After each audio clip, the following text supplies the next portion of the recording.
Nəzrin?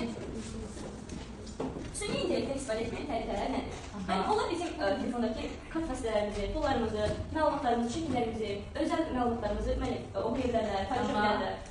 Əslində tamamilə doğrudur. Çox sağ olun Nəzrin. 3 kartımız qaldı. Bunda sizdən çoxlar var. Daha sən də götür. İnsanların ağırlığı ola bilərlər. Biz onların məlumat vermək üçün ağırlığı olacaq.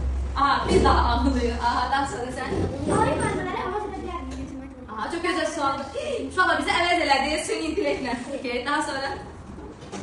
İnsanlar süni intellektə etibar edə bilərlərmi? Müəllimə xeyr, bizim məsələn şəkillərimizi paylaşa bilərlər, yoxsa məlumatlarımızı? Aha, tamamilə doğrudur. Çox sağ olun uşaqlar, sorğunuzda aktiv şəkildə iştirak etdiyinizə görə. Demək olar ki, son bir aydır ki, müəyyən şəkillərimiz, posterlərimiz gördüyümüz kimi otaqda biz qoymuşuq ki, bir daha biz onlara baxa bilək. Lakin biz onların arasından İlqanə müəllimə ilə ən yaxşısını seçmişik. Əslində hər biri gözəldir, hər biri kreativdir, maraqlıdır. Hər işlərimizə söz ola bilməz. Fikirlərinizə görə sizə təşəkkür edirik. Lakin biz məcbur bir nəfəri aramızdan seçək və bu şəxs isə Məmməd Həsəndir.